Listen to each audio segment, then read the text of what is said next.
महाराष्ट्र की सियासत में उद्धव ठाकरे के इस्तीफे के बाद महाविकास अघाड़ी सरकार गिरती नजर आई, लेकिन जो नई सरकार बनी है उसको गिराने के लिए जी जान लगाते नजर आ रहे हैं उद्धव ठाकरे, शरद पवार, अजीत पवार संग आदित्य ठाकरे भी। और नई सरकार गिराने के लिए शरद पवार से सबसे ज्यादा उम्मीदें की जा रही हैं कि वो अपनी बयानबाजियों से, अपनी चालाकियों से एकनाथ शिंदे और फडणवीस पर शिकंजा कसते नजर आएंगे और उनकी सरकार गिराते नजर आएंगे।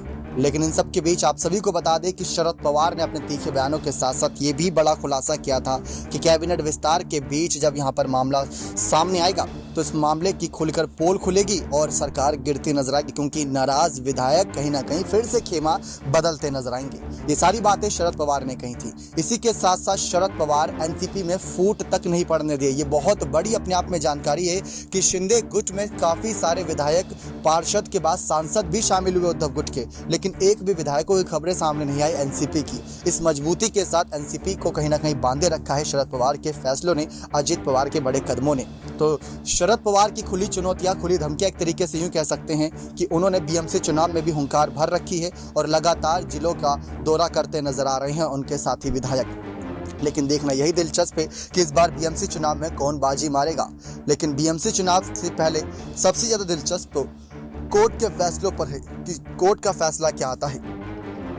लेकिन आप सभी को बता दें कि शरद पवार इसलिए इंपॉर्टेंट भूमिका निभाते हैं क्योंकि महाविकास अघाड़ी सरकार जब बनी थी तो शरद पवार की ही इंपॉर्टेंट भूमिका थी उसमें, क्योंकि फडणवीस के खिलाफ जाते नजर आए थे। उद्धव ठाकरे शिवसेना के संग एनसीपी कांग्रेस का गठबंधन करके सरकार बनाई थी।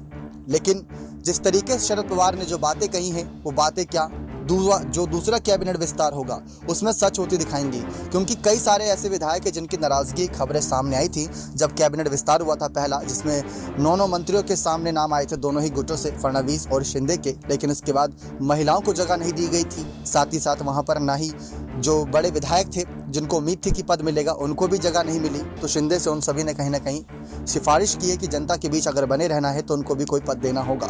लेकिन देखना यही दिलचस्प है कि क्या शरद पवार का इन्हीं सब बातों पर निशाना था जिसकी वजह से उन्होंने पूरी तरीके से शिंदे को यह भी कहा था जब वो बगावत कर रहे थे कि आप सीएम बनने के लिए पूरी तरीके से दावेदार हो, आप सीएम बन जाओ, ये कोई दिक्कत वाली बात नहीं। लेकिन फिर भी शिंदे ने अपनी बगावत नहीं रोकी थी। तो यही सारी बातें घुमा फिराकर जनता के बीच सामने आ रही हैं और तमाम इन सब बातों के बीच देखना यही दिलचस्प हो रहा है कि महाराष्ट्र की राजनीति में शिंदे की पकड़ मजबूत और महाविकास अघाड़ी सरकार की पकड़ ढीली होती जा रही है। लेकिन शरद पवार का एक फैसला अचानक से राजनीतिक सियासत ला देता है।